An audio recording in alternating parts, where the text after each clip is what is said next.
The proudest day of most young Malaysians' lives, collecting your first car, new Myvi, fresh plate number, that new car smell. Your parents are proud, your friends are impressed. Nobody claps for what happens next, because that car you just bought is probably the single biggest destroyer of wealth you will ever own. Today I'm going to show you the real numbers, every single ringgit that car takes from you over 9 years. By the end, you might still buy a car, but you'll never look at one the same way again. Let's use the most Malaysian car possible, a Perodua Myvi 1.5, sticker price, about 51,000 ringgit. But almost nobody pays 51,000 ringgit, because almost nobody pays cash. You put down maybe 5,000 ringgit and borrow the rest over 9 years, the longest loan the bank allows. Here's the first trick nobody explains. Car loans in Malaysia use a flat rate.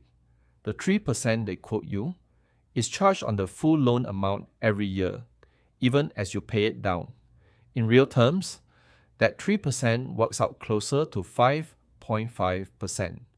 So your 46,000 ringgit loan at 3% flat over 9 years costs you about 12,000 ringgit in interest. Your 51,000 ringgit Myvi actually costs about 63,000 ringgit by the time you're done.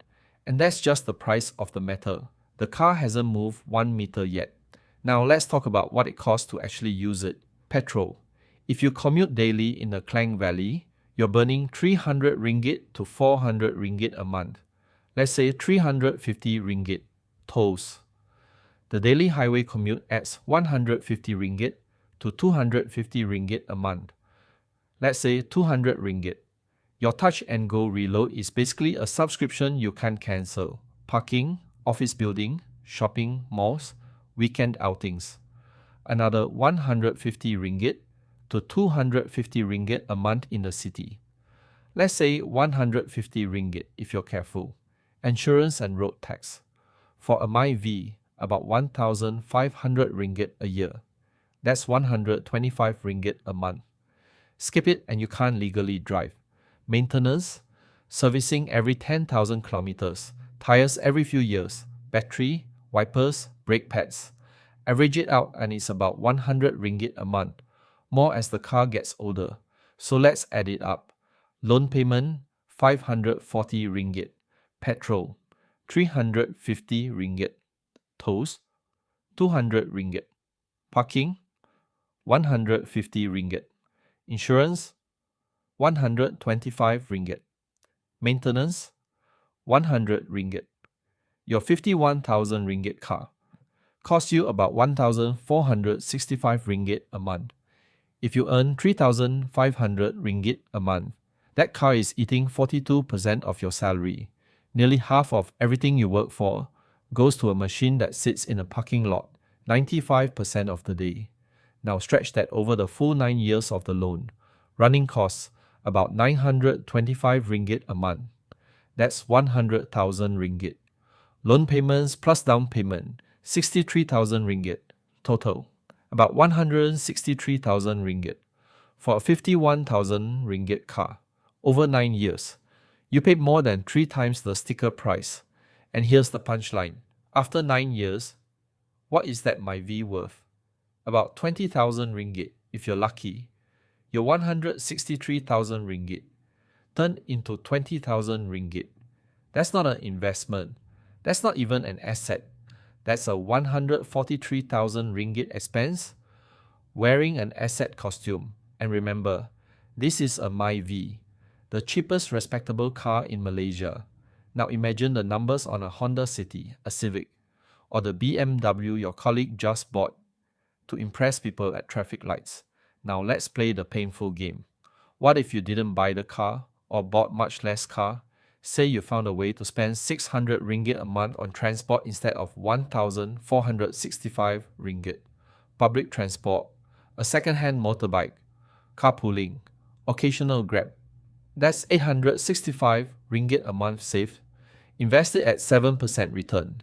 After 9 years, the length of one car loan, you'd have about 130,000 ringgit. Keep going for 30 years. And that 865 ringgit a month becomes over 1 million ringgit. 1 million ringgit.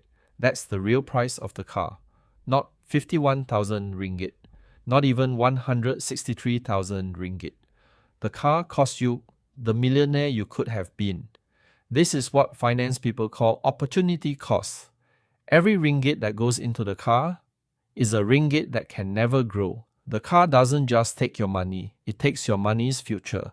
Now let me be honest with you, because I know what you're thinking. This is Malaysia, not Singapore, not Tokyo. For most of us, a car is not a luxury, it's survival. Public transport outside central KL is patchy. If you work odd hours, have kids, or live in a suburb, a car is not optional. So the point of this video is not never buy a car. The point is, stop buying too much car. Rule 1. Your car should cost less than half your yearly income. Earn 4,000 ringgit a month. That's 48,000 ringgit a year. Your car budget is 24,000 ringgit. Yes, that means second hand. A 5-year-old Myvi has already lost half its value. Somebody else paid for that depreciation. You get the same seats, same aircon, same road, for half the price. Rule 2. Never take the 9-year loan, 5 years maximum. If you can't afford the car on a 5-year loan, you can't afford the car. The 9-year loan doesn't make the car cheaper. It makes it more expensive for longer. Rule 3. When the loan finishes, don't upgrade. Keep driving the paid-off car and invest the old monthly payment. A paid-off car is the cheapest car you will ever own. Your car is not evil, but it's also not what the ads told you. It's not freedom. It's not status. It's a depreciating machine with a 1,465 ringgit monthly appetite. Buy the car you need, not the car that impresses people. Take the shortest loan you can. Drive it until it dies. And put the difference to work. Do that. And the biggest financial mistake of your life becomes just transport. If this made you rethink that upgrade you've been eyeing, share it with someone who's about to sign a 9-year loan. That's your Ringgit Explained. See you in the next one.